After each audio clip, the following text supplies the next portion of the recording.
What's up, graphic designers? Earlier this year, when the weather was warm, we were outside, we played basketball, we engaged in various sports, and we got these cool action photos. Today, what we're going to do is get a little bit of inspiration from this marketing from the New York Sports Club, and we're going to isolate an individual, and we're going to desaturate the background. So we got something that looks maybe a little bit like this, or maybe a little bit like this. This was from a few years ago, so that we can ultimately create something that looks maybe a little bit like this. We've got blending modes involving both textures and gradients, and it's going to get pretty complex. It's going to be pretty exciting. So where do we begin? How do we start? What are we doing? So we're going to be isolating an individual, desaturating the background. I got a couple of photos that I really like, including this one and this one. We're going to start here because Sawyer's got a bright green shirt on.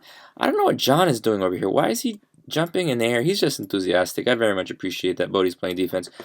You're not going to need a blank. Instead, here's how we're going to start. You're going to open up the image in Photoshop.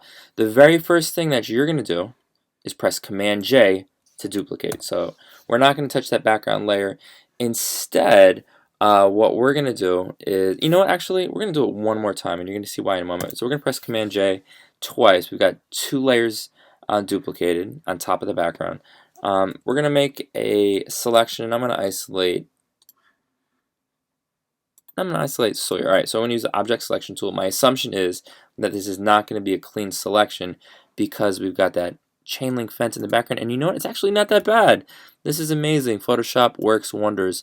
I'm going to add to the selection. I'm going to grab his shoulders, and yeah, you know, actually on closer inspection, I can see that we're going to need to subtract, and you guys are probably going to use the polygon a lot, so you guys are going to make clean selections, and you're going to have something that looks a little bit like this. It looks like Sawyer's necklace is like flapping in the wind. I like that. Okay, we're going to now create a layer mask, clicking on the layers palette, and I'm actually going to hide the two layers underneath it. And what I'm going to do is I'm going to clean this up a little bit further by pressing the letter B. I'm going to right click. I'm going to reduce the size of this brush.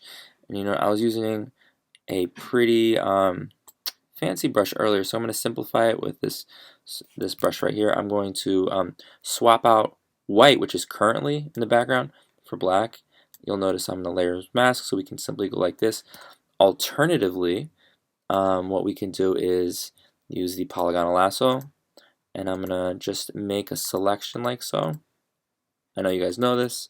And then instead of pressing delete, I'm gonna press B for brush, and then we can just simply clean this up that way. That looks amazing. All right, so what's happening now? Well, we've got layer mask on that very top layer, and we're gonna want to desaturate the background, so I'm gonna make the background appear. I'm gonna jump down a layer, and we're going to press Command Shift U. Okay, and so now when I zoom out a tad, I can see that everything's black and white. And anytime we desaturate, what we always want to do is press Command L. So Command L pulls up levels, and you know what? This has got a pretty nice tonal range. So what I'm going to do is I'm going to look at the white of that backboard along with like these lines on the floor, and I'm going to make them just a little bit lighter. I'm going to make the darks a little bit darker, and I'm going to adjust the midtones. You guys see how I'm playing with this? Okay, that looks amazing. That looks tremendous right there. Last but not least, I'm going to crop. I'm going to press C, and what we can do is we can sort of tighten this up a little bit.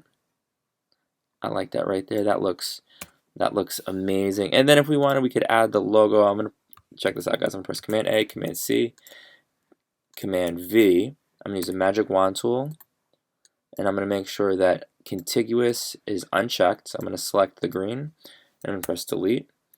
Command D to deselect. I'm going to press Command T to decrease the size, and then I'm going to add a stroke to this. And you guys are going to be smart. You're going to think about like where it would make sense. I'm sorry, what color would make the most sense. And so I'm going to get the green from Sawyer's shirt, eyedropper tool. Okay, I'm going to click effects, and I'm going to do, you can try any layer style honestly that you really want. I'm actually going to get the green from his shirt, and we're just experimenting. Do we like this? I don't know. You're gonna see what looks good. No, I don't love that, but you're gonna find something that looks amazing. You're gonna do a add a slogan. Let's try this one more time. So I'm gonna press Command J, Command J. All right, we're gonna duplicate it twice. We're gonna use the Object Selection tool, and in this case, we're gonna isolate Malachi. Looks great. I'm going to add a layer mask. On layer 1, the one right beneath it, I'm going to press Command Shift U, Command L. This looks awesome, easy. I'm going to lighten the lights and darken the darks. I like that. And then if we were so inclined, what we could do, let's see if this works. If we click Effects, and we can add an outer glow, we can increase the opacity, increase the size. So if you guys want to experiment with that, all of a sudden, Malachi is on fire. He hit 3 buckets straight. Nice job, dude. That looks awesome.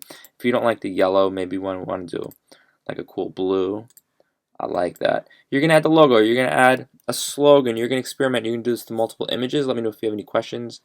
Good luck.